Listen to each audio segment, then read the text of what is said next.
Hey you guys, Matt Allen here. Welcome back to Tacticalbassin. Today we're talking swim baits for fall bass. We're talking everything from the pond guy to the guy that likes to throw a glide bait, fast baits, soft baits, everything in between. Which baits give you your best shot at success, how to throw the baits, when to throw the baits, how to modify them. Here we go.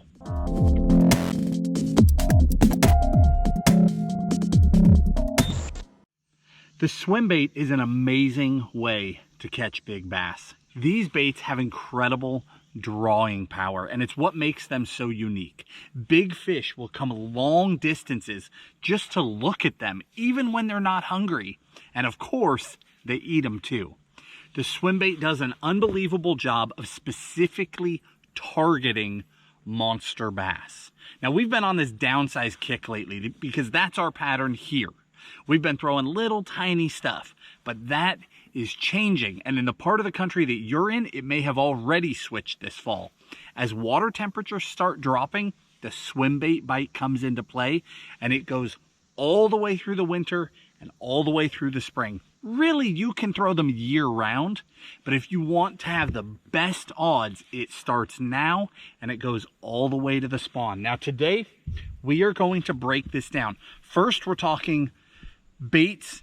I'm going to call it pond baits, but it's not just pond baits. And we're starting here because pond guys on the shore, you're often neglected. You get talked to the least. So we're going to talk about that first. But really what that category is bodies of water that don't have shad, that don't have big bait fish. So we're going to be talking bluegill. Then we're talking about multi-joint baits, baits that you fish quickly. Then we're talking glide baits. We're breaking that down into two categories, what we call cover glides and what we call open water glides. From there, we're switching to soft baits. Soft baits, we're going with paddle tails, and we're going with wedge style tails. Two very different styles of baits for two very different jobs.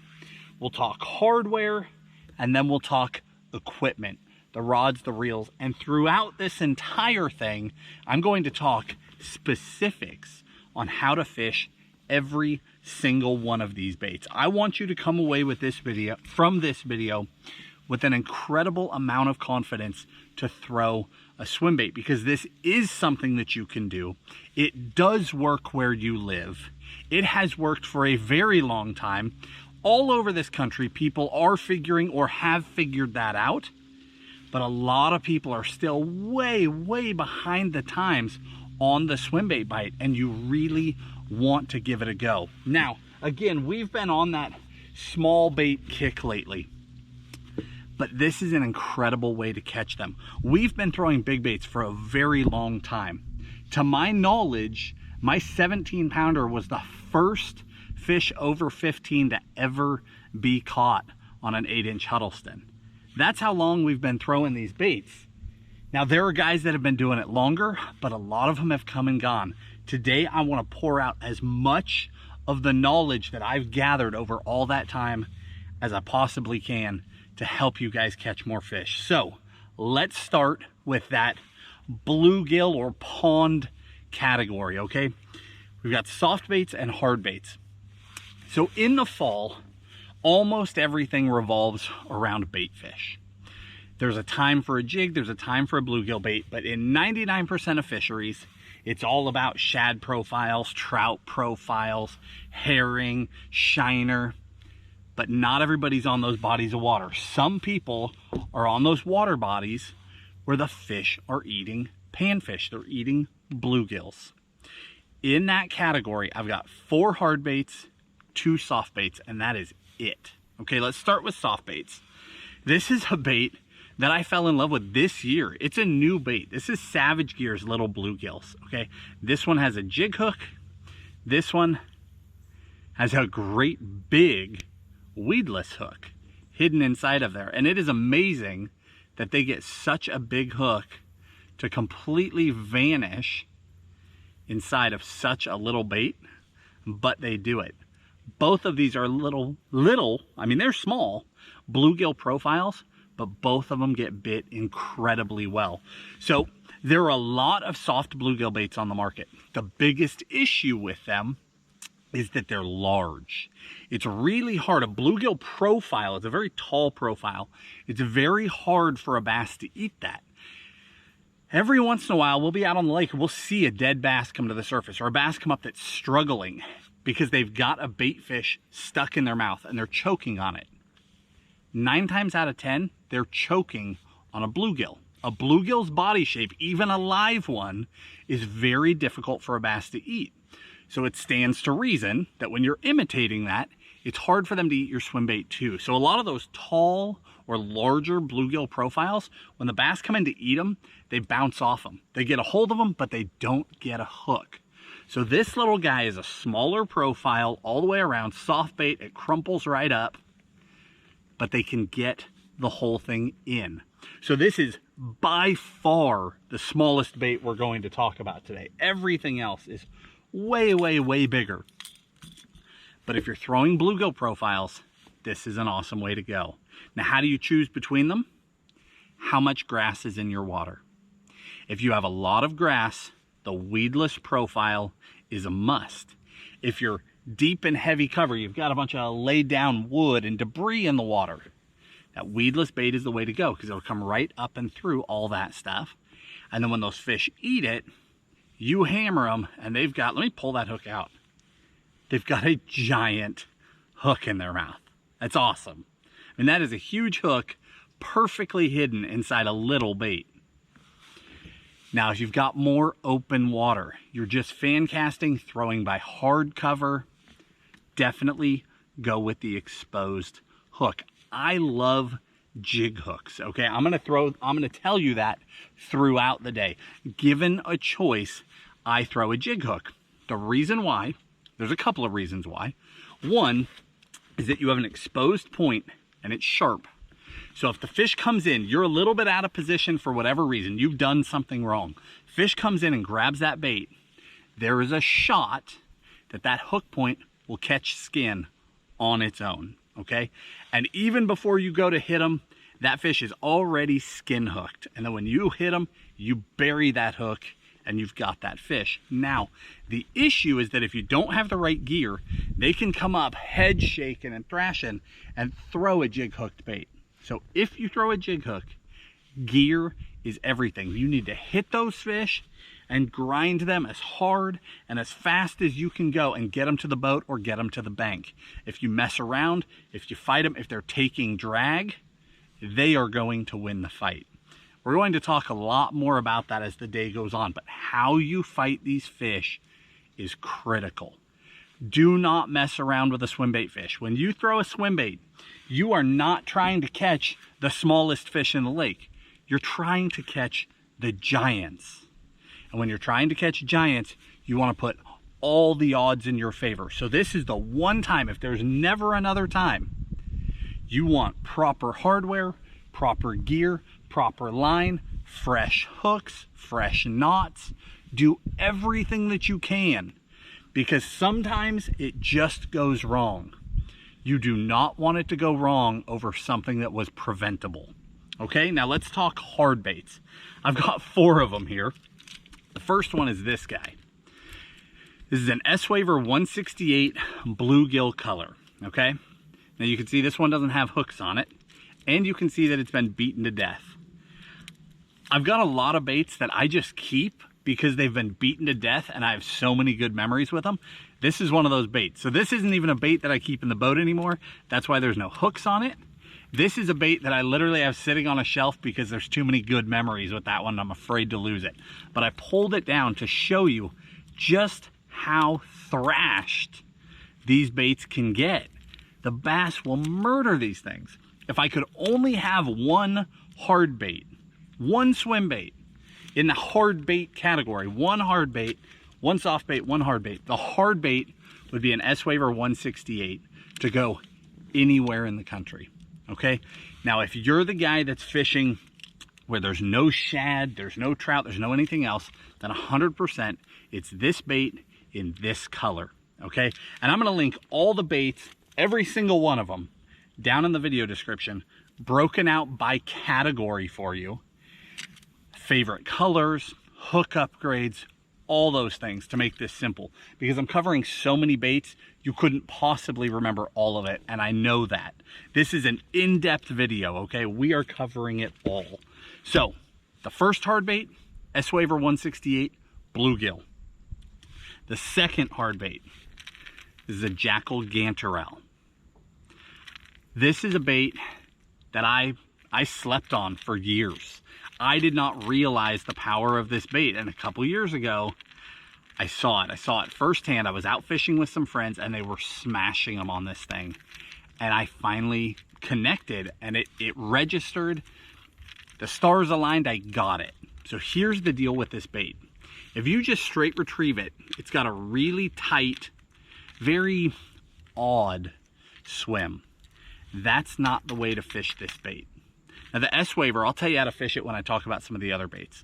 This one though, the way I like to fish it is with a couple hard handle turns and a pause. So you crank, crank, pause. And what the bait will do is it'll get that crazy swim, and then when you pause, it'll glide out.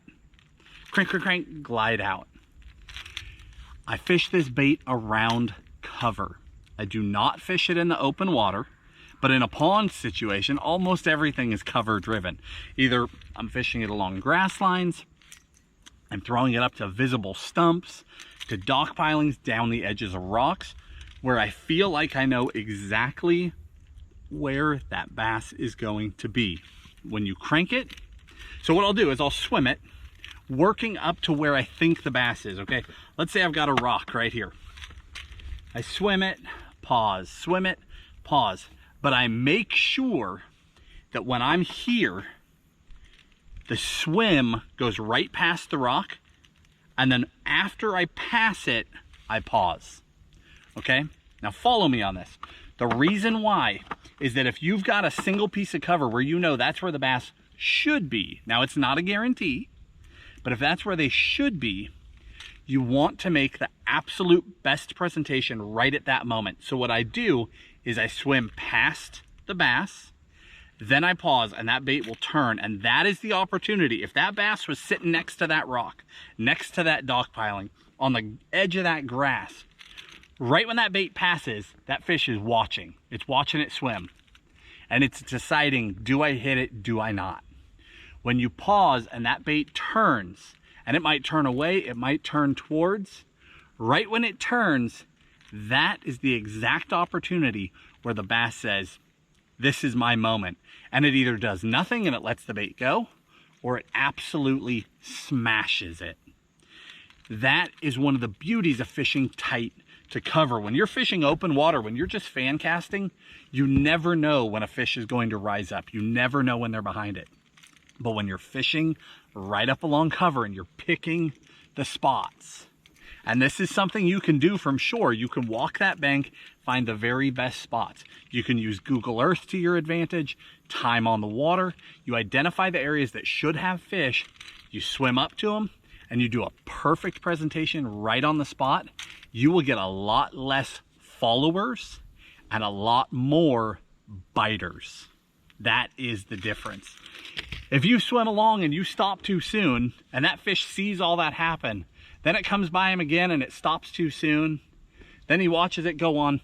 It's already doing strange things. They're a lot less likely to hit it, but they'll still come out and they'll follow it all the way to the boat. And you'll see them, they'll see you, they go back where they came from. But if you can trigger them, if you can speed that up, you can time it right, you can get that reaction before they ever know you're there. Two more baits. If you want to dabble in a higher end bait, this is the Bluegill. Okay, Mike Bucca, the bull shad swim bait, everybody knows that name. He also makes a Gill, 4-piece bait. This is a bait that you fish fast. I like to fish this bait full throttle. Burn, burn, burn, burn, burn, pause. Burn, burn, burn, burn, burn, pause. Almost like we fish our tactical crank. It's almost speed cranking. Same concept. This bait has this nice S, very natural swim, and it'll get going so fast, and then when you stop, it all just kind of bunches up and then takes off again, bunches up. Same deal. I fish it ultra fast, This, you're covering water. So if you're a guy standing on the shore, you can run out of water to fish with this bait because you're covering it so quickly.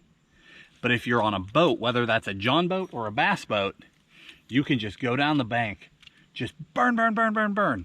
Anytime you get near a piece of cover, just like with the ganterelle, that's when you pause. And those fish will just unload on it. The very first day I threw this bait, I was fishing a public lake, a place I fish all the time. I had 7 fish between 5 and 7 pounds come up and just massacre this thing on the very, very first day. It was obvious that it had the magic. You know, some baits have just got it. It's one of those baits that when they're targeting a bluegill, they just train wreck that thing. Last bait for this category, and this isn't really a swim bait, but I'm going to include it, okay? And I'll explain why. This is a Megabass Battalion. Single joint bait. It doesn't have that full swim bait profile, but it's in the right size category. This is a cross between a swim bait and a lipless crank. And the way I fish this one is crank, crank, crank, stop, crank, crank, crank, stop, crank, stop. Very aggressive, very fast.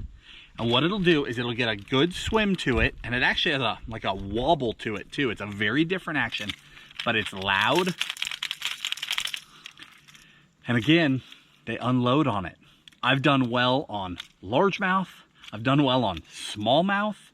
We've done incredibly well. We took these to the jungle last year and just massacred all kinds of jungle fish on them. Huge peacock bass, arowana, all sorts of different things. We're just smashing them. But this bait has an amazing way of triggering, again, a feed response. Now, it's not as natural as some of these guys, but if you want to cover water and you want to get aggressive strikes and you want to do it on a bit of a budget, that's a dynamite way, because the word budget is relative, right? This is not a budget bait if we're putting it up against fishing, you know, a Zoom brush hog or a jig or something else. But when you get into the swim bait category, sky is the limit. Right? There are baits that cost a few bucks. There are baits that cost hundreds and hundreds of dollars. There are baits that cost more than that. So in the swim bait world, it's a budget bait, and it does get bit exceptionally well by all species. So I had to include it. Now, moving right along. That's the end of bluegill. You will not see one more bluegill bait in this entire thing, all right? Next, we're talking about these multi-joint baits. And this is a smaller category for me. There's only 2, and it's because I don't do that much of it.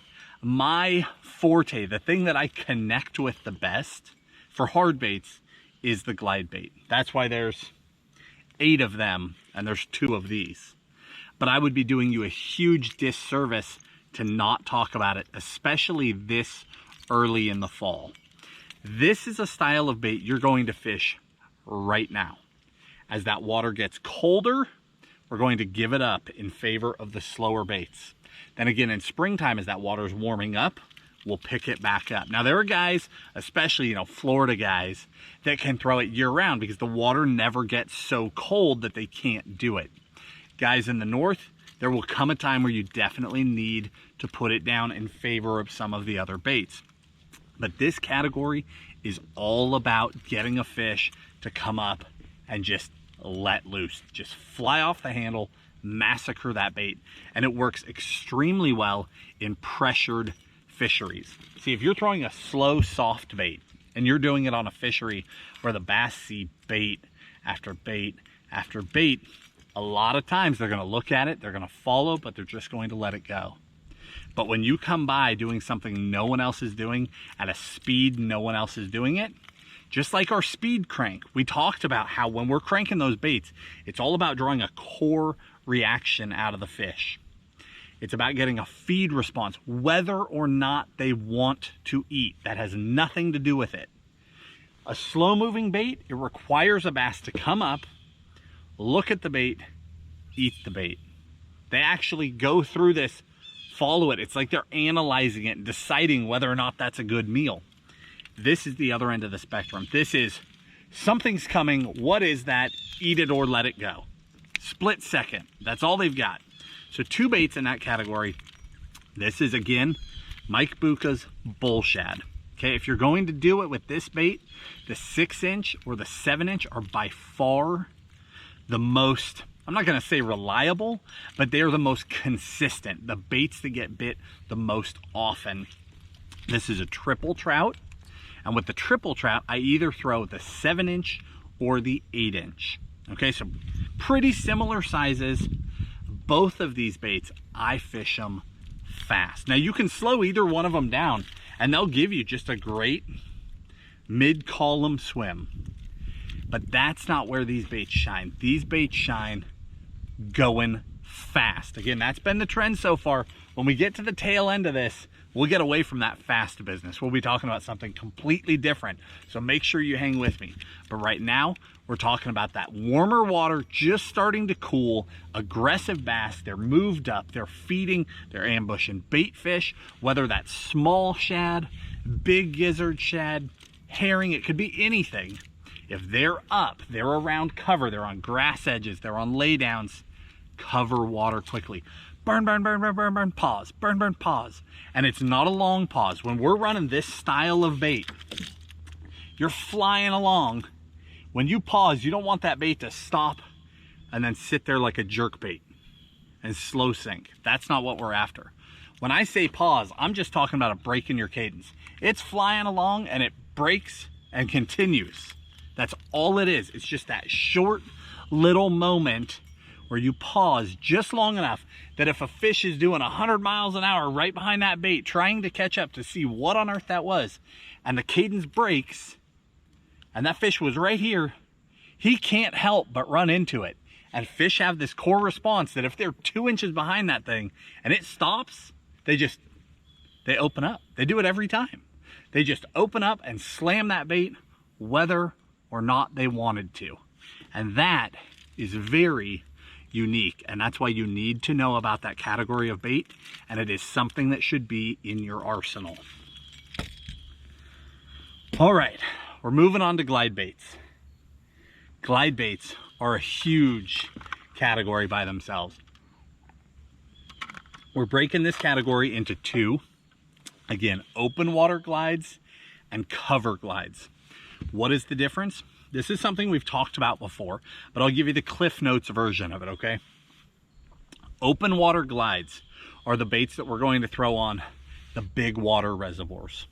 Open water, typically clearer water, typically places where the bass are eating trout, they're eating herring, they're eating kokanee. Those are prey species that like open water. So a bluegill will tend to be right up against the shore.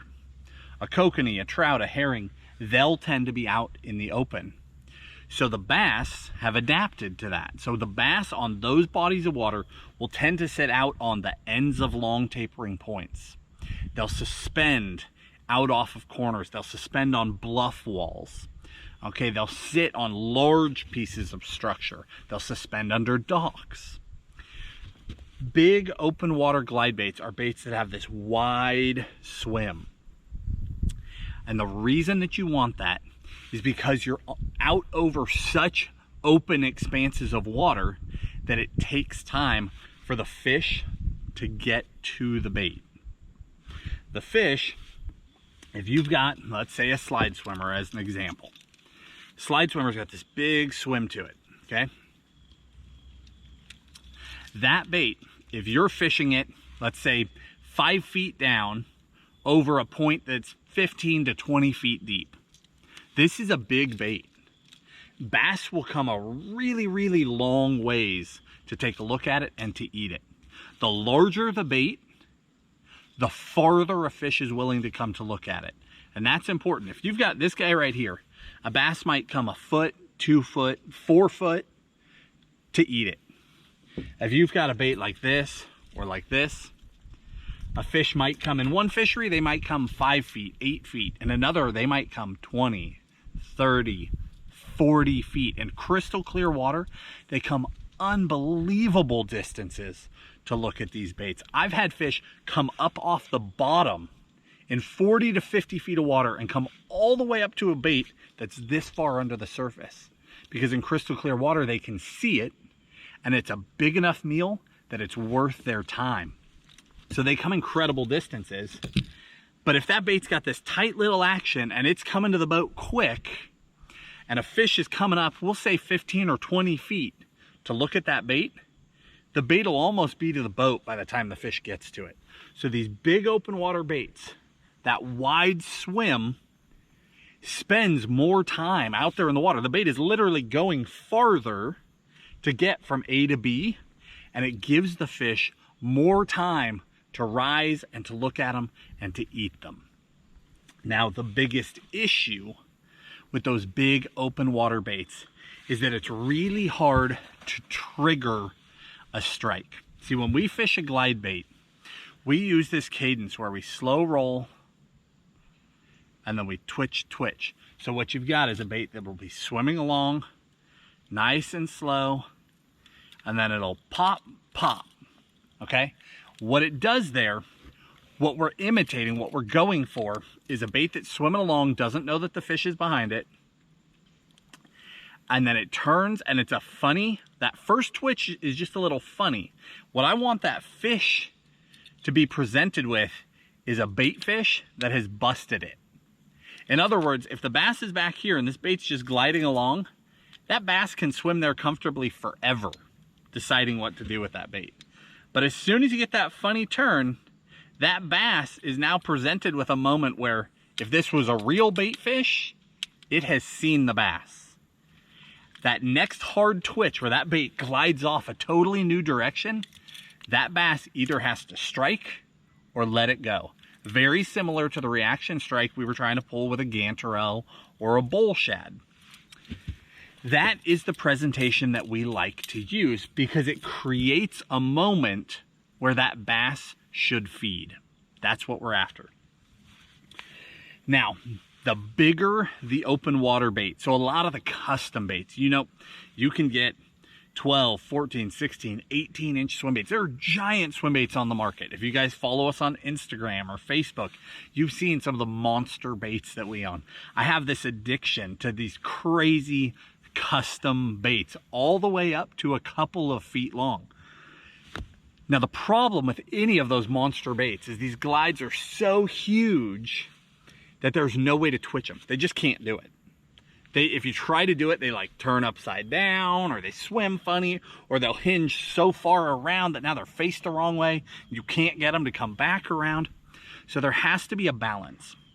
What I've found is that there's a perfect size range in there for an open water glide that will get the best bites, and that is an 8 to 10-inch bait. Okay, and there are 3 of them that I really rely on. The slide swimmer is incredibly hard to get. It always has been. It's been an expensive bait. It's been tough to get. This year, they're basically completely sold out everywhere. But I've got another bait that fishes that same category. You guys know this bait. Has an amazing glide, and it has an amazing twitch. This is the Bait Sanity Explorer, and it's a newer version. They redid their tail last year to make it stronger. So this is the newer version of that bait. I've been really happy with it. But this bait will give you that big swim. It's that perfect balance. It's the right size to imitate a stalker trout or a big kokanee, but it's got good, tight, snappy twitches, and that is what you want in a big open water bait. So this is by far my favorite truly open water only bait. These next 2 are great open water and are also really good tighter to cover because they both still have a very tight twitch when you want it. This is the big Savage Gear Shine Glide. This is the Magnum Shine Glide. This is the S-Waver 200. Both are awesome baits. You can see this is a big profile bait. It's a very tall bait, so it presents a really large meal. I mean, compared to that Bait Sanity, it's not that much smaller. This is a fantastic option. Comes in some really good paint jobs. Savage Gear has come a long, long way in the last few years. I think we talked about this in a video, I don't know, sometime in the summer. I was talking about how just a couple of years ago, if you had told me that I was going to talk about a Savage Gear bait in a video, I would have thought you'd lost your mind because they just didn't have it. But that company, and a handful of companies, really, the market has really changed. A handful of what we would consider big companies now make amazing custom type baits. And this is one of them. They've come a really long way. They've incorporated some things that you just don't see much of. This is stock. I didn't even change this one, okay? See these pads in here? I'm sure you can't, so I'll just tell you. There's a pad in there that's soft. This is a hard bait. When hard baits turn, you get a click, click, click out of that joint. Sometimes that's great. Sometimes I love it. The S-Waver's like that. The S-Waver underwater is a pretty loud bait. Works really well in murky water. The clearer the water gets, the more you want that quiet bait. So they put these soft pads in here. It's a modification that a lot of swim bait fishermen do. Well, this is stock. It's so that there's no sound when that thing is going back and forth. They're running double split rings on the back, which is something that I do to a lot of my baits. What that means is if a fish gets just the back hook, if it's a single split ring, okay, and a fish gets that bait and it goes to twist, that's how far they can get, okay? What is that, a half a rotation? And it's locked up. If they turn farther than that, they'll start bending the hook. When you go to a double split ring, this thing can go way farther around before it locks up. So that's a modification that we use on a lot of our big baits, and it's stock on that bait. They did a really good job. And then again, the other one, S-Waver 200. What do I say about this bait?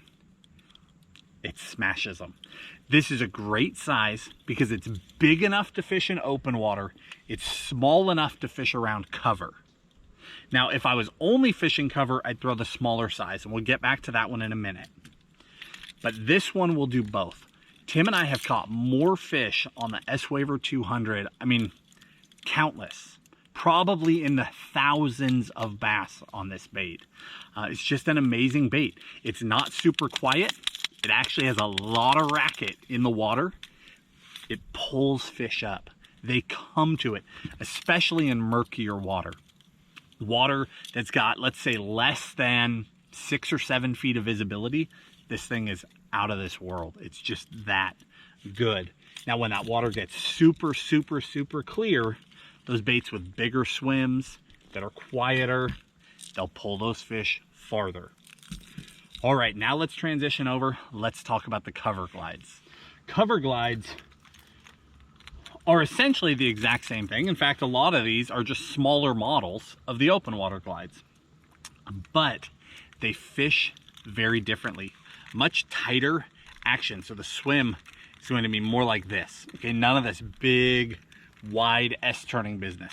Very tight, short movement, and when you snap them, they are extremely darty baits. Now, cover glide is something that we just started saying a couple of years ago. That's not an actual category, but it's how we describe this class of baits.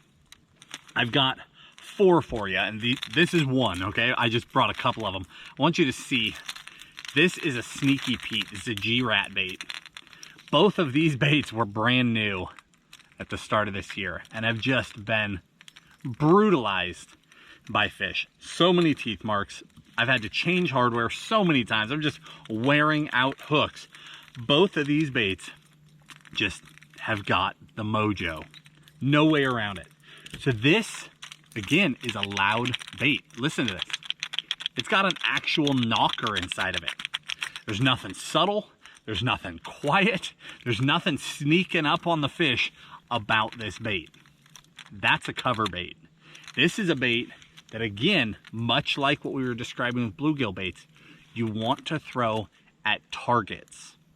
If I'm out in 20 or 30 feet of water throwing this for open water fish, it will work. It will pull fish to the bait, but it works so much better in, let's say, less than 8 to 10 feet of water. And it is unbelievable when you get right up along the cover. Again, where you can select the most likely places and you can swim along nice and steady, nice and slow, see that piece of cover coming, swim past it, and then twitch, twitch.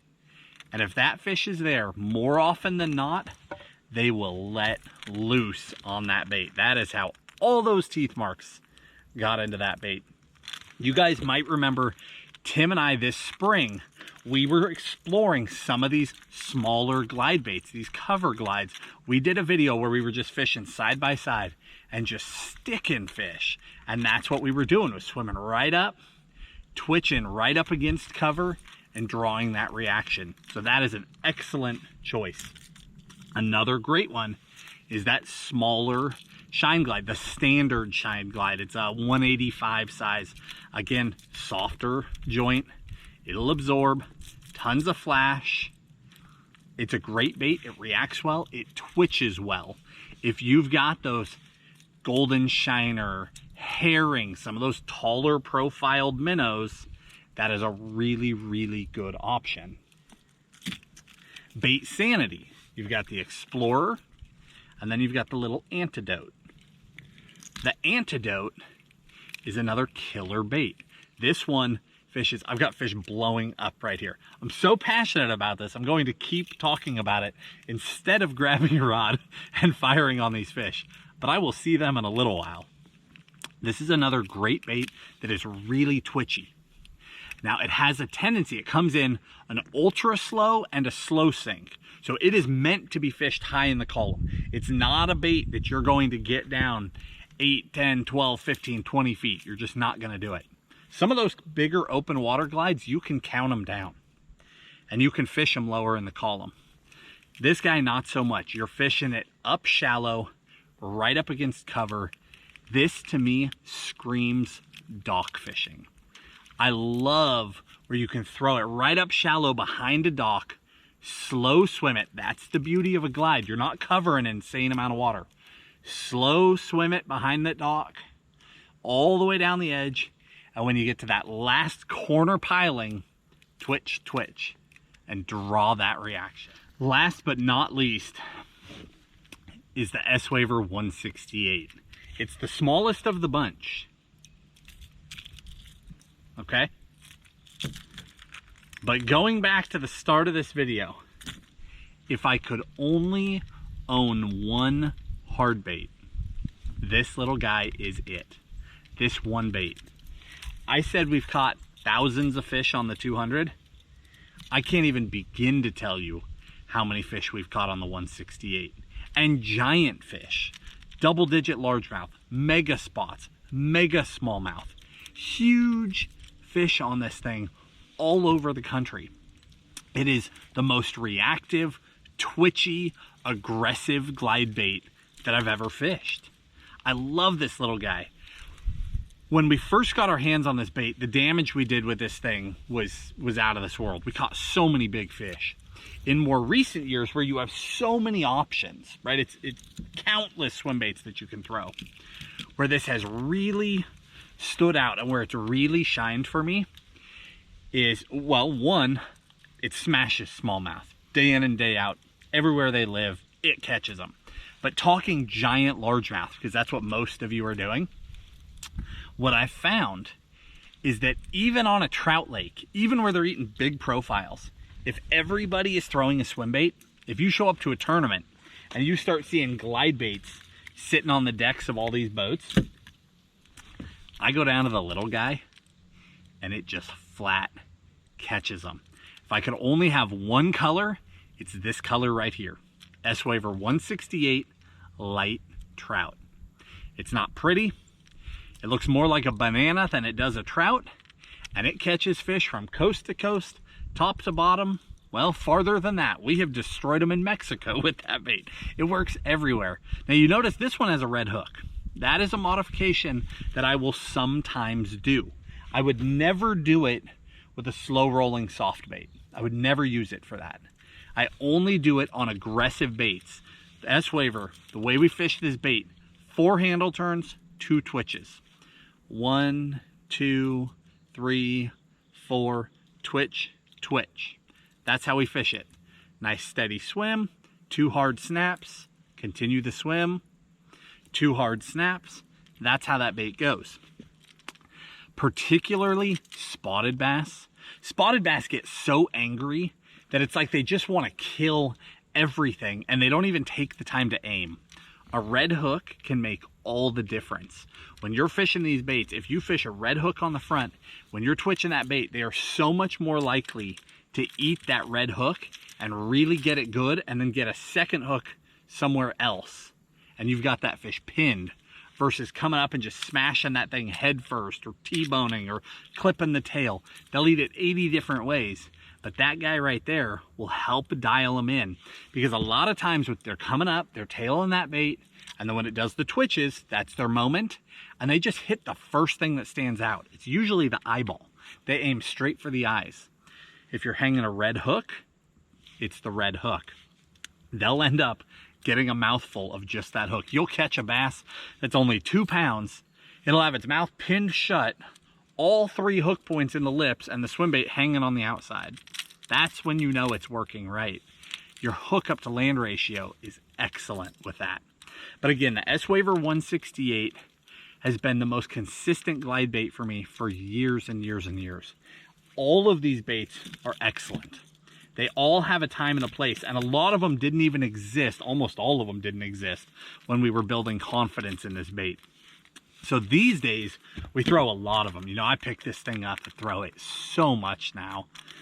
But, you know, a few years ago, it didn't exist. It wasn't even an option, so we were always throwing this guy. Let's move over to soft baits, and then we're going to circle around. We're going to get serious about modifications and then about gear. Soft baits. Should we talk boot tails or should we talk wedge tails first? I'm thinking boot tails. Wedge tails is the most specialized, but it's also the smaller category. Less of the country will benefit from slow rolling a wedge tail. So let's start with boots and then we'll go there. Now, we're gonna start from the top down, bigger baits down. Okay, the first one is a mag draft. This is a mega bass bait, big wedge tail. What's the deal with a wedge tail bait? The deal is that you get a big, wide kick out of that thing. Some of the baits will have body roll to match, some won't. It's just that big kick. Okay, but it's a lot of flash, there's a lot of vibration, there's a lot coming off of that tail. You've got less hardware than a big hard bait. There's just less metal, there's less hooks. You've got a more subtle action, and you've got a whole lot less sound. So if you're trying to creep up on those fish, a hard bait can be, or excuse me, a soft bait can be an amazing choice. Typically these baits are just fished on a steady, straight retrieve. If you're trying to stop and go, you are doing it all wrong. Okay, talking specifically about these boot tails, throw it out, crank it back. That's it. If you see a great big follower come up, make a mental note. You're going to fish that spot again, either from a different direction or with a different bait a little bit later. But there's not a lot of triggering a reaction. Now, there are some exceptions to that rule. You can snap these baits really, really hard and take a bait like this. If you rip the rod hard enough, it'll overwhelm the tail and the tail will turn flat and this thing will turn into a giant fluke, a giant jerk bait. And every once in a while, I can get a really big one to strike that way, where he's just swimming along behind the bait, and I just start ripping that rod. But more often than not, the bait will not do what you're hoping, and that fish will just bail off. So I typically reserve that for when I've already seen a big fish, he's followed me to the boat. I come back a few days later, I raise what looks to be the exact same fish on the exact same spot. It happens again, he doesn't eat.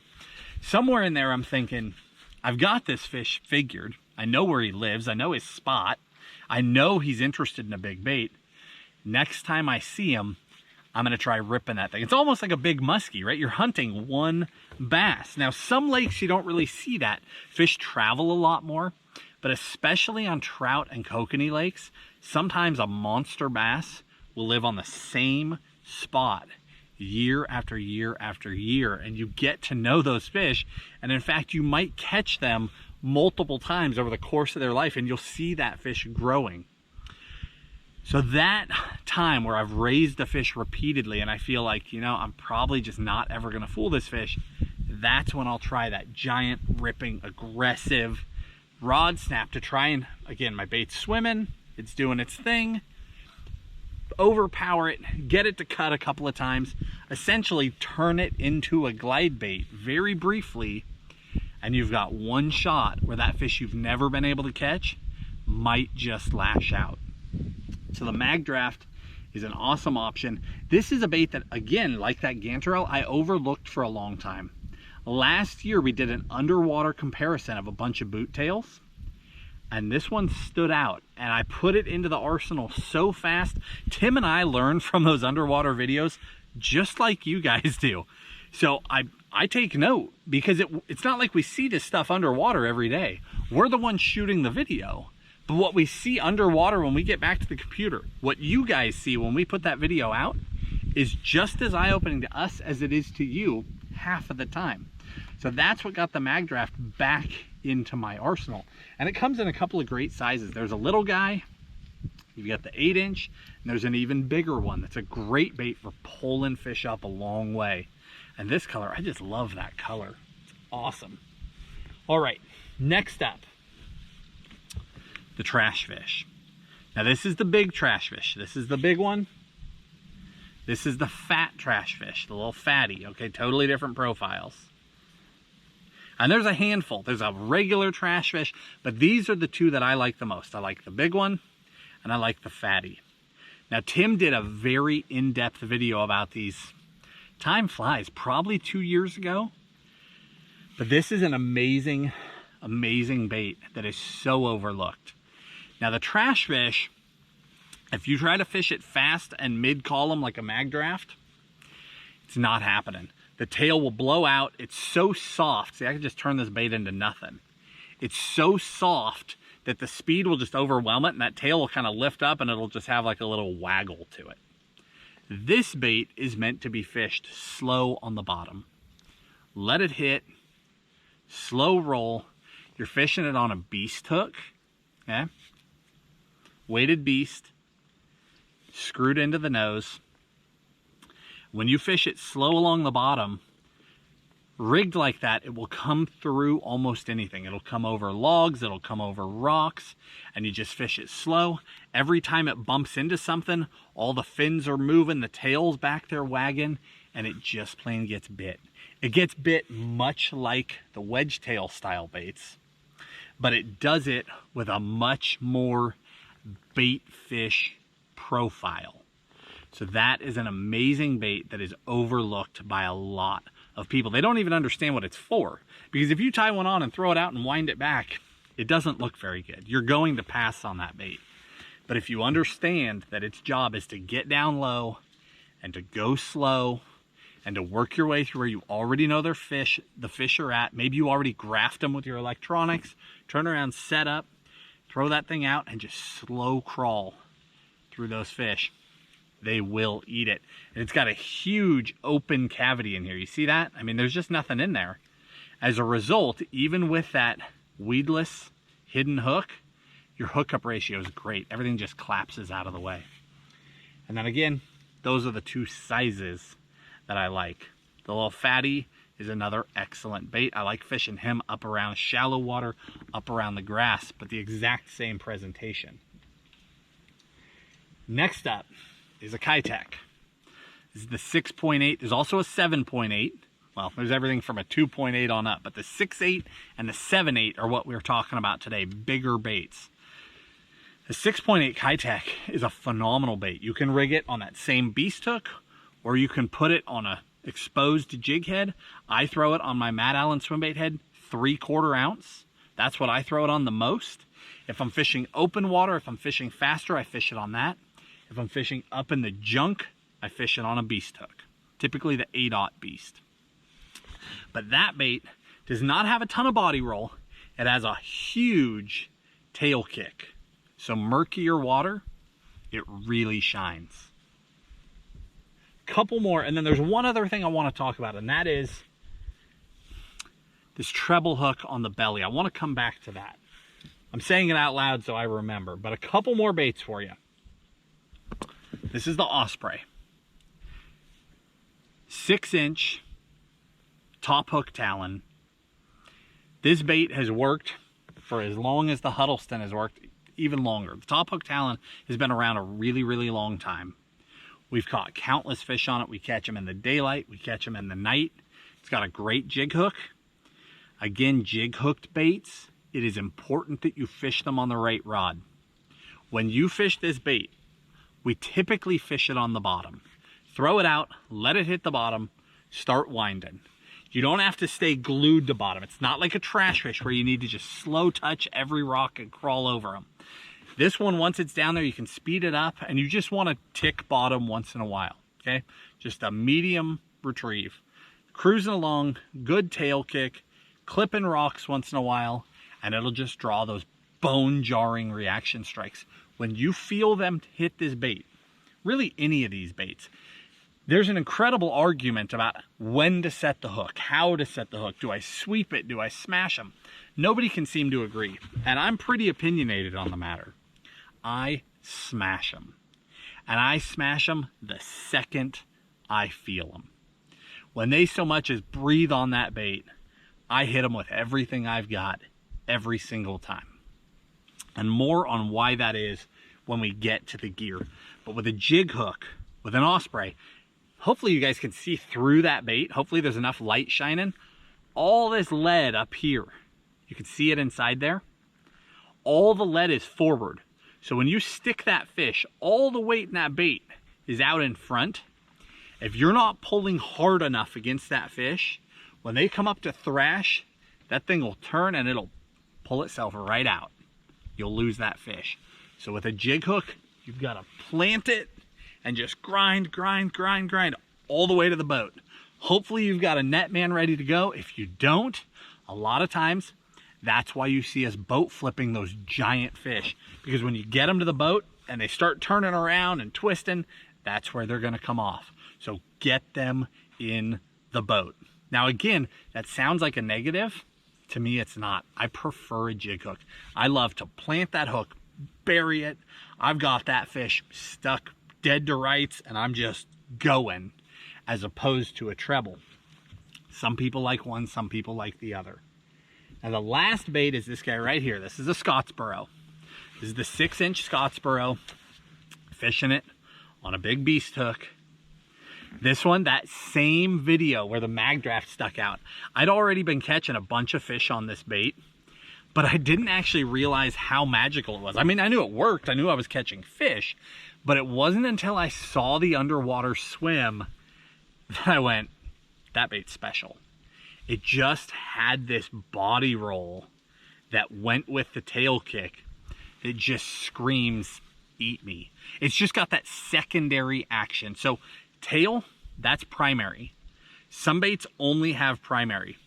On a real fish, the fins moving, gills flaring, sparkle coming off the scales when they turn, all of that is secondary. On a swim bait, you almost always have primary. If a bait has got something else, it's got a little waggle to it, maybe it's got a head bob, anything that gives it that secondary just takes it one step further into that magical realm where when a fish is pressured, when it sees a lot of baits, it is way more likely to eat a bait that's got that secondary action than one that only has primary. Okay, a bait like a Kitek, now this is a proven bait, it smashes, so don't take this the wrong way. This will catch fish, but it is mostly primary action. Huge, wide tail kick, huge. Whereas this has got that smaller twisting tail kick and it's got that body roll. It's got something else extra going on. Now, here's a trick for you with this bait. This one, I rigged stock. Note the hook. You see how the hook lays flat on the back? If I run my finger, most of the time, it won't catch on that hook point, okay? This one is one that to me is ready to fish. The difference is so subtle. I took that beast hook and I held it in my hand. I took a pair of pliers and I just ever so slightly bent that hook up. It's almost nothing, but it's everything. When I come across that thing, I catch every single time. It sticks. There's no way around it. That hook point is going to bite. That little nothing change will take your hookup ratio through the roof. If you're going to fish this style of bait, a little kick up on that beast hook makes all the difference. Essentially what it does is it gets the hook going the right direction. When a fish comes up and eats this whole thing, they've got a lot of plastic in their mouth. If they get this one, it's a gamble whether or not that hook point is going to get buried down in the plastic or come up and out. This one, almost always, no matter which way it gets eaten, when you set the hook and you go to pull that thing through the mouth, that hook point is catching. That's critical. All right, now before I forget, let's circle back here. Let's talk about baits that have treble hooks on the belly. Now this one is set up on a swivel. A lot of them are lined through. We'll jump ahead here. Here's one that's lined through, okay? So, well, had a line on it actually. That line went in the nose, out the belly, and then is tucked in, okay? If you're fishing belly trebles, please only fish one hook. So a lot of baits, guys want to rig stinger hooks. And a few years ago, we did this incredibly in-depth rigging video where we showed you how to place hooks up here, how to place them back here, which wire to use, how to twist it, completely different than everybody else does. We have a very different system that we use. Well, now lots of people use it. It's been a couple of years, but when it came out, it was very, very different. I will link that video for you in the video description because that rigging information is critical. You don't want to stick a monster bass on a stinger hook and have it break. And that's horrible. You've gone through all the effort, all the expense, all the time. You just don't want to go down that way. But on the belly of a bait, if you put a hook here and you put another hook back here, the farther back that hook moves, when these fish eat these baits, they are very likely to eat them whole, especially a big largemouth. They just come up and just take it all. The farther back that hook is, the risk that you will hook them in the gills goes up exponentially. Please do not run two hooks. Please do not run a hook farther back. Once in a while, you might miss a bite because of it. Once in a while, but it's rare, especially the fish that you actually want to catch. That giant fish, she's eating the whole thing. The fish you want to catch that's big enough to be worth it, they're going to get it either way. That little fish that's just slapping at the bait, he's finally going to get it on your stinger hook and you're going to kill him. And if you do that and you hook a 10 or a 12 or a 15 or an 18 pounder and it dies because that second hook stuck them, you're gonna feel horrible about that. It's even worse, sometimes you get them in the gills. Sometimes the bass are so committed to these things that you'll feel a tick on your line. That's it, just tick. You freight train them, get them to the boat, and that little tick was that fish eating that whole thing and swallowing it. And you get them in the boat, and all you see sticking up out of their throat, their lips are way up here, is just the nose of your bait. If you give it just the tiniest little pull, you'll get that hook exposed and you can get it out. But if you had a second hook, it's clear down in their stomach. That fish is dead. You do not want to go down that road. So belly treble baits, you have to do it. If you're fishing high in the water column, if you're fishing over weeds, you have to do it. One treble, as far forward as you can get it. Please do not add a second. If you want stinger hooks, put them on the back. And we do have a video, again, I will link it in the description. And that description today is going to be loaded. All of these baits are in there. The gear's in there, the hooks, the stuff we haven't even got to yet. It's all in there for you. This video will be there, but just use that knowledge wisely.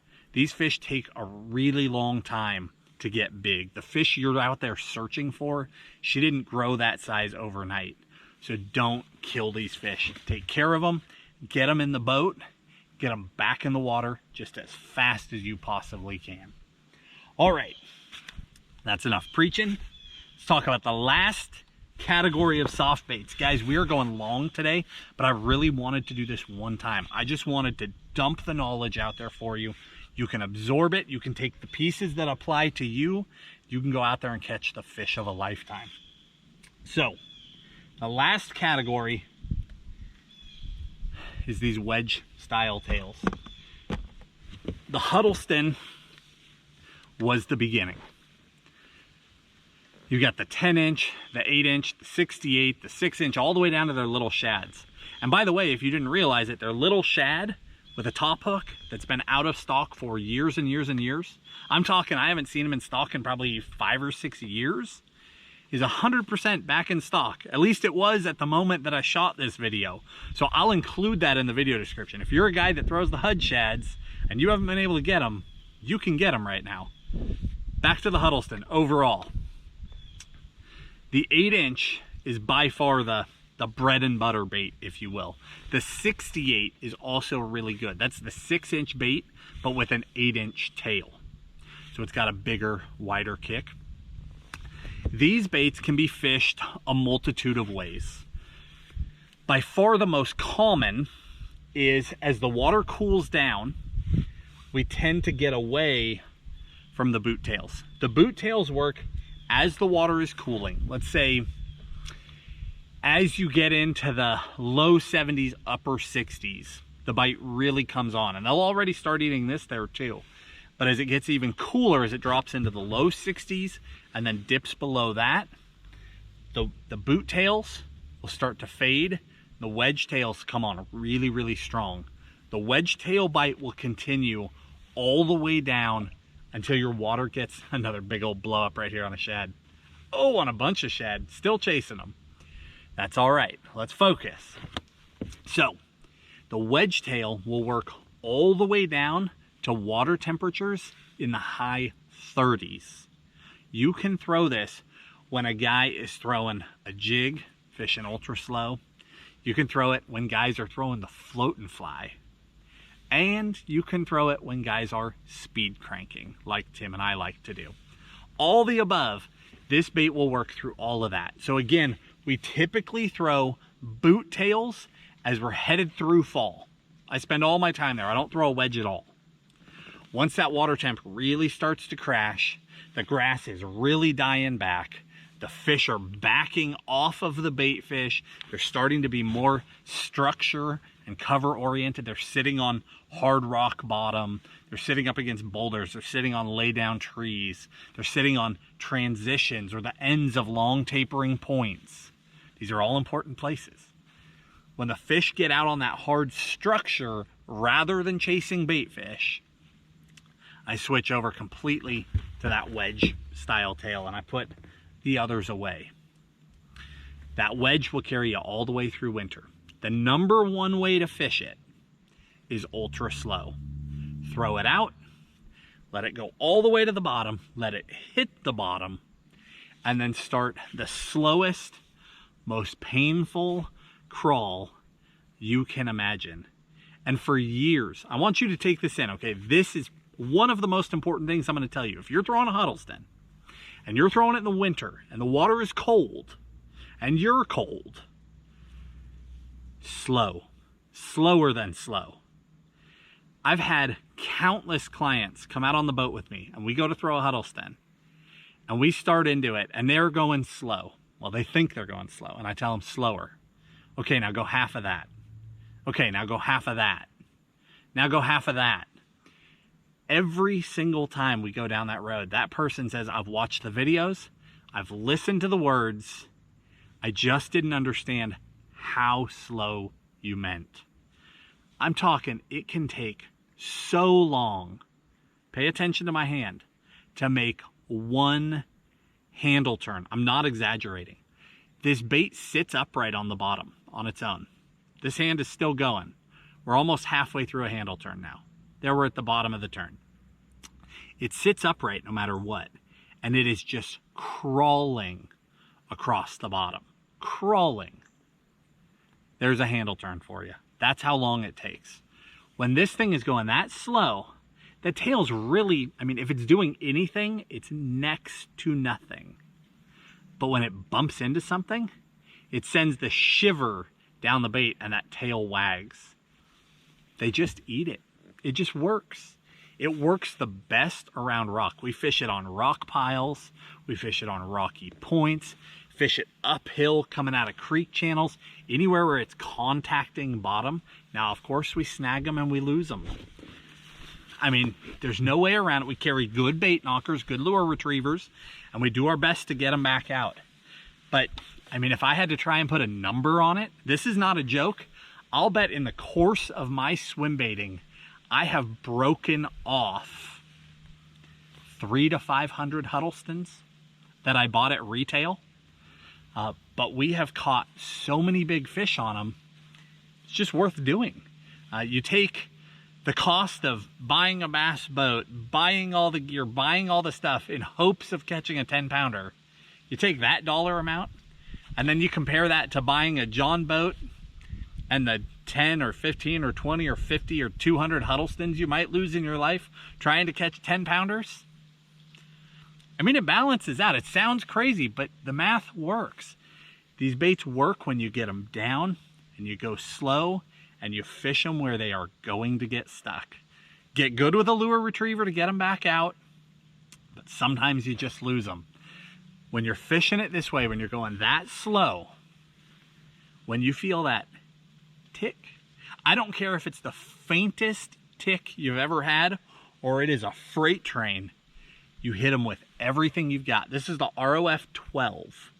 That is my favorite bait to throw of the Huddlestons. ROF 12 with a jig hook. By far my favorite. Next would be the ROF 5, also with the jig hook. Some people prefer to put a stinger up here, clip the jig hook, or get an ROF 5, put that treble on top. I don't like that rig. I like the jig, no stinger. But regardless, when you feel the faintest bite, you hit them with everything you've got. Here's why. The smaller the bass, the more likely they're going to freight train it, okay? Because the small fish will try to kill the bait. They'll try and pin it to the bottom. The monster, the fish that you're out there looking for, they come up, they get close. When it's going that slow, they get right up to it, and then they don't hit it. They suck. They vacuum. And the bait literally comes to them and into their mouth. The faster the bait's going, the more likely that a big one will hit it like a freight train. The slower it's going, the biggest of the fish will be the subtlest bite. It could be the softest tick. It'll still feel like a bite. You don't need to second guess yourself, but it's going to be a tick. And what that is she's come up, she's followed, she's decided to eat it, she vacuums, the bait goes in, you felt nothing, and then her lips go tick on the line when her mouth shuts. And that is why I set with everything I've got the second I feel anything. Because I'm not worried about the small fish that popped the bait and only got half of it, and now he's gonna suck the rest in, and if I wait and wait for it to load up, I'll have him. That fish doesn't matter. I can catch that fish on 1,000 different things. But when the fish of a lifetime comes along and she vacuums it up and it goes tick, if I hesitate, the next thing I feel is when she goes blah and spits it back out. And I have watched countless people. I'm watching their rod tips because I've guided for so many years. I see it. I see the on that rod tip. I yell, set the hook. There's hesitation, and you see the second one, and that's when they spit it. And it's harder when they spit than when they vacuum it up. And that's when the people swing, and there's nothing there. They think the fish missed. I think the fish that they came for just vacuumed it up and blew it back out. Set right away. We don't usually hammer these things home like this. I'm hammering it home today because you are going to be so invested in this style of fishing. You put so much into it. You want it to go your way. So, couple more baits. Oh, one other thing on the Huddleston. If it's a trout fishery, throw the trout, obviously. If it is not a trout fishery, you can still throw the trout, but I have had the best success with any of the blue or gray or green backed colors, not the actual trout. This one, Shasta trout or whatever they call them, there's a bunch of names for them, but the blues and the grays excel. It does not have to look like your bait fish. This does not look like a shad. This does not look like a herring. It does not look like a lot of things that bass eat, but it's close enough and it's big enough that a really big fish will take the shot. Two more for you and we're done with baits, okay? This is Savage Gear. Both of these are actually. Savage Gear has got a trout profile, and this one is a line through, so you can put that big old hook on the back, or you can put that hook on the belly, and you can run it through either way. And then they've got a shiner profile that just rocks. I just started playing with this one recently. It's a big, fat, bulbous body, but that tail just gets back there. It just thumps. So good. I really, really like this bait. Also a line through, belly hook or back hook. Both are great profiles, but these are both really good options. I also saw, I was on Tackle Warehouse, and of course we watch, you guys know I'm a tackle junkie. I watch new gear releases constantly. I spend more time looking at tackle than I do fishing. It's madness. But there is a jig hook version of the Savage Gear coming out, and you can pre-order them. So I'll include that as well. And they make it in a 6, an 8, and a 10. They make it in a big bait. They're all fairly inexpensive, especially for swim baits. Great profiles. You can do it as a jig hook or as a line through, but it's an awesome option. And again, I really, really like that shiner profile. It's just that fatter body. It's short. It's a 7-inch bait, but it's got mass. I mean, look at it compared to that's a 6.8 Kitech. That's a 7-inch bait. I mean, they're just not even in the same realm, right? It just speaks to those big fish, and it speaks to me. Now, let's talk hardware and then gear. Gear is critical with swim baiting. Hardware. Upgrade your hooks. Okay, I mean, I just can't say it enough ways. Upgrade your hooks, upgrade your split rings. If you start buying these baits and you go out and you fish them with stock hardware and a monster bass bends you out, you've put in the time, you've put in the money, you've put in the energy, and now you've got the heartbreak to show for it. One of the things that you can do that moves everything exponentially in your favor is to use the right hooks and split rings so that they cannot bend you out. The #1 hook that I use with swim baits, for my stinger hooks, for all of my treble hooked baits across the board, it's an Owner ST56. Okay, that is my #1 swim bait hook by 10 times. I mean, this entire row is ST56s. So these are ST36. That's a 1X hook. This is a 3X hook. ST56 is a 3 times strong hook. They are heavy wire. That is what you want. When you stick those fish, you do not want hook failure. That wire is thick and it will get the job done. I upgrade. I'm a little bit obsessive about this. Probably not a little bit, probably a lot. I upgrade literally every single hook and every single split ring on every swim bait that I own. And if you knew how many baits that was, it's a disaster. I've gone broke just buying hooks and split rings, let alone the baits. But it's just not something I'm willing to risk. I've done this for so many years. I've learned every hard lesson. I've learned it the wrong way first. Every which way you can do it wrong. I've lost a big bass. I mean, I'm talking, I've lost a 12 to 16 pounder every which way you can do it wrong. I've learned the hard way. So I upgrade everything. Anything that I can put in my favor, I do.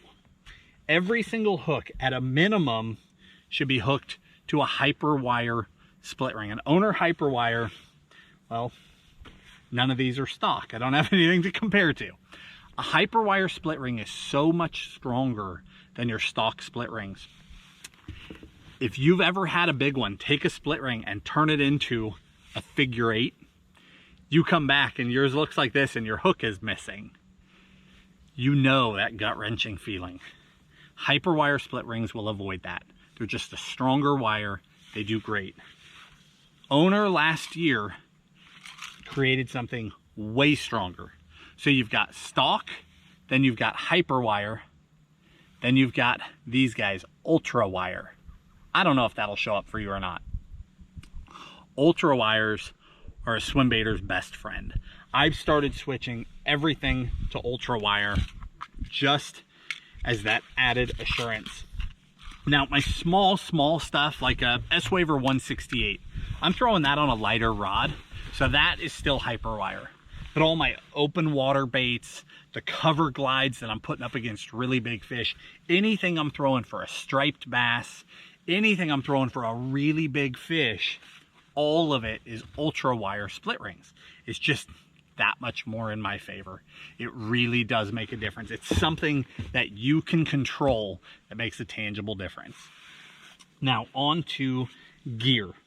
I do all of my swim baiting 100%. The entire category, braid to leader. I run heavy braid and I run heavy leader. I used to run all mono leader. Now I run, you guys have seen me talk about this. This is system leader, FC100. This is the leader I run almost all the time. All my swim bait setups have either 65 or 80 pound braid. Almost all of them are 80 anymore. And the reason why is that I went to Power Pro Max Quattro. So the 80 pound is the same diameter as a regular 65. So if somebody else is throwing 65 and I'm throwing 80 Max Quattro, visually we're throwing the same thing. My line is just stronger. And then I tie a leader on the end of that. Here, let me pull this one out. I've got an old leader on here. There it is. Okay, this is 80 pound Max Quattro. That's 35 pound fluorocarbon leader. But again, it's that FC100. The reason why I use this is shock leader. It's clear like fluoro, but it stretches even better than mono. It is made to stretch, made to give and come back. Again, you want to do everything you can to put the odds in your favor. Now, some of you are hearing me say 80 pound braid. You're thinking I've lost my mind. You hear me say 35 pound leader. Now you know I've lost my mind. But here's the thinking, okay? 65 pound braid, we know they'll eat. They'll eat that with a frog. You could throw a topwater on that. You could throw a jig on that. You can punch with it. You can do all these things. You know a bass will eat it. Now I add the leader for visibility and I add it for shock absorption. More for shock than anything. But I run a long leader so that the bass never even sees the braid anyway. It's not even part of the discussion, okay? So 8 to 12 feet of leader. And I reel it all the way through my guides, all the way into my reel. And I never have an issue. I tie that with a blood knot, 9 loops both ways. It's a hard knot to cinch up, but if you practice, tie it loose, wet the entire knot, cinch it in one motion, she will cinch up tight. As you break your braid in, as that braid wears down over time, it gets more limp and it gets easier to cinch those knots. Fresh braid is the hardest to tie. So keep that in mind. If it's driving you crazy, it does get easier. But again, 80 pound braid to 35 pound leader. The reason why is that I've experimented for years and I know the bass almost always are not afraid of 65 pound braid with a leader. And I know that almost always, if the bait is, say, 7 to 8 inches or bigger, the bass do not care about 30 pound line. Okay? They just ignore it. They're so focused on the bait, they never look ahead of the bait. The only issue is if they see the line before they see the lure. That's where the fluorocarbon comes in. It's clearer. Now, I keep throwing 2 different sets of numbers. I keep saying 65 and 30, but I keep saying I use 80 and 35. Here's why. The 80-pound braid, again, same diameter as 65. 35-pound shock leader, same diameter as 30-pound mono. It's the exact same diameter as 30-pound Maxima or CXX, some of the other lines that you would use for leader material, that I used to use for leader material. So I'm getting away with a stronger line at the exact same diameter. Why not do it? What I have discovered over the years is that I push the limit and push the limit and push the limit to the heaviest gear that I can get away with until I start getting less bites, and then I bring it back one notch. So I've resulted with the heaviest gear that will still get the bites, and that's 80-pound Max Quattro, 35-pound FC100, or 65-pound braid tied to whatever 30-pound mono. I don't use normal fluorocarbon as leader material for swim baits because it does not stretch enough. You can shatter it if they eat close to the boat. You can shatter it right when you go to flip them at the boat, or if they turn and dig hard at the boat. That's the number one place that that fish comes off, is right at the end of the fight. That's where you're going to lose them. That's the worst time, because you've already seen them. In your heart, you've already caught them. You know what you're tied to, and then they're gone. So use the right gear to maximize your odds. That's all you can do.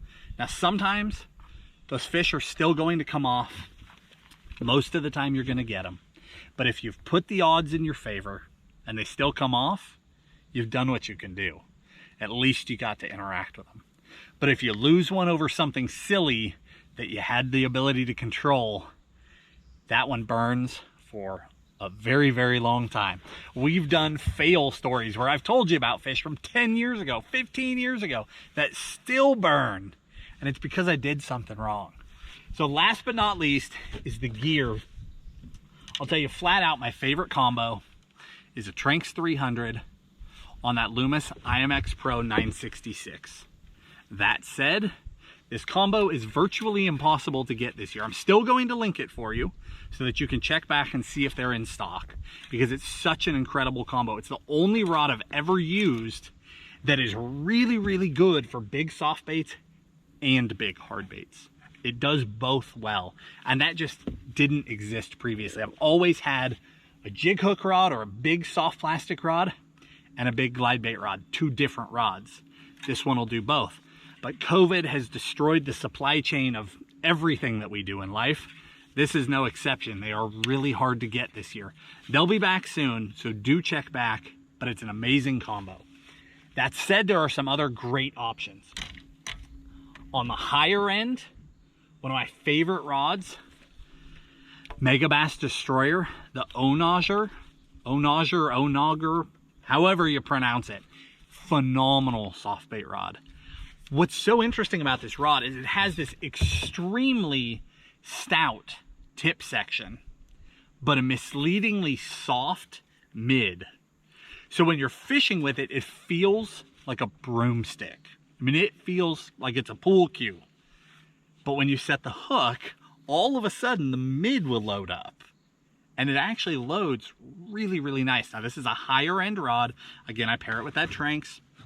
Some people prefer a round reel. That's a great option as well. You can go round or low profile. But that rod is a great rod that will do all of the soft baits and the bigger glides. It'll do all the open water glide baits. I wouldn't take it below that. It starts to be too much rod. At the other end, on the budget end, this is the rod that I've had the most success with. Oh, wrong combo. Let me keep moving. Same color. This is a Dobbins Fury, and you can pair it up a lot of different ways. I have another Tranx on here, but you don't have to throw a Tranx on there. There are a handful of really good reels. There are some budget options. I used to use a Calcutta 400B, which is a round reel. It's an amazing reel. Caught countless double digits on that reel. There's also an even more budget version down from there in a round reel that does a great job. So I'll link that in the video description. But this is the Fury in the 806. It's not quite perfect for the biggest soft baits. It's a little too soft, but you can get away with it. It's awesome for the big open water glides all the way down through all the mid-range stuff. It's awesome for all of that. And for the price, I mean, you just can't touch it. That Fury is a budget rod that performs so well. It is definitely worth every penny that you spend on it. And then again, you've got options for pairing it up to the reel.